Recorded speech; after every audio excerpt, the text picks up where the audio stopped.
ছোট্ট গ্রাম, মাটির রাস্তা দিয়ে এক যুবক ধীরে ধীরে হাঁটছে। গায়ে গেঞ্জি, চোখে নিস্তেজ ভাব। তার নাম রমেশ।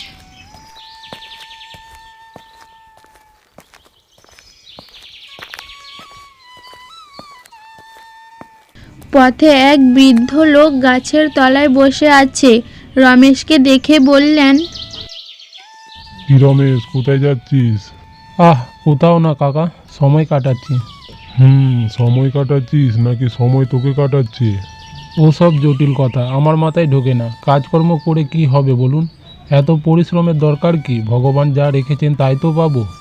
আহারে, তুই যদি বুঝতিস অলসতার ফল কত ভয়ঙ্কর।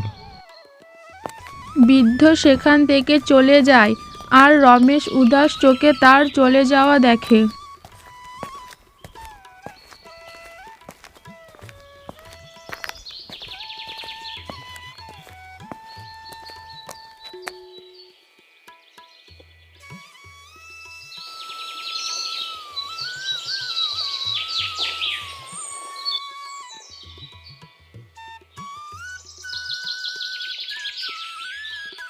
এই রমেশ, দিন দিন আলস্য তোর মাথায় উঠেছে। সারাদিন শুধু ঘুরে বেড়াস, কাজ করবি না কিছু? মা, তুমি বোঝো না, কপালে যা আছে তাই হবে। ওরে কপালপুরি, তুই যদি এখনই না শোধরাস একদিন বুঝবি। রমেশ মায়ের কথায় কান না দিয়ে বেরিয়ে যায়।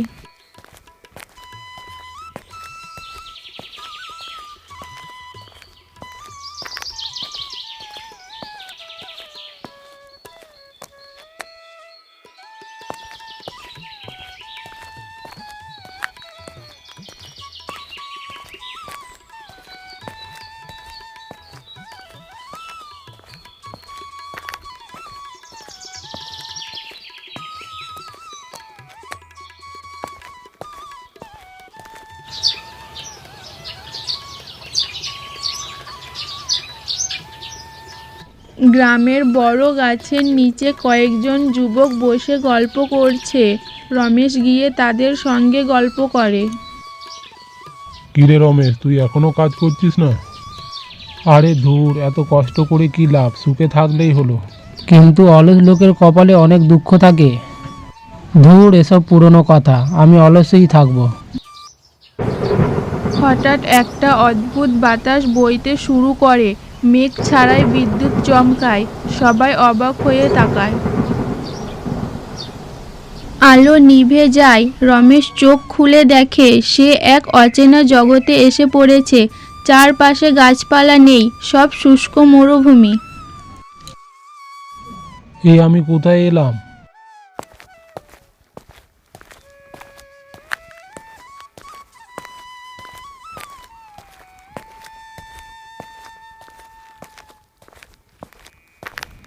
রমেশ এদিক ওদিক ঘুরে দেখে সেখানে একটাও মানুষ বা কোনো প্রাণী নেই।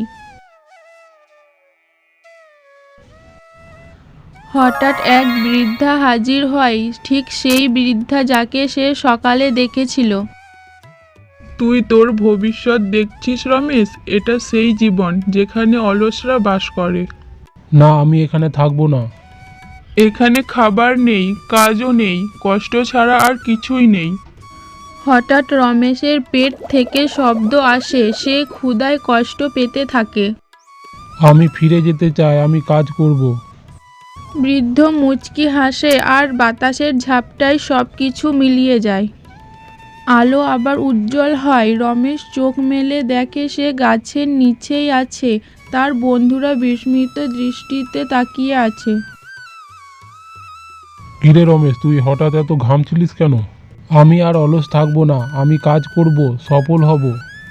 বন্ধুরা অবাক হলেও খুশি হয়। রমেশ ছুটে মায়ের কাছে যায়।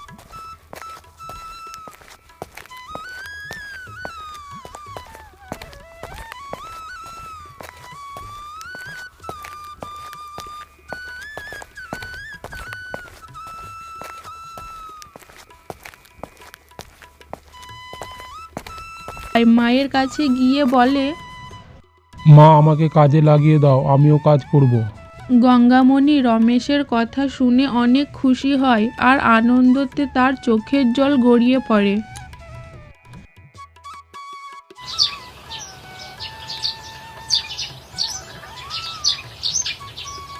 রমেশের অলসতা দূর হয়, সে কঠোর পরিশ্রম করে নিজের জীবন গড়ে তোলে।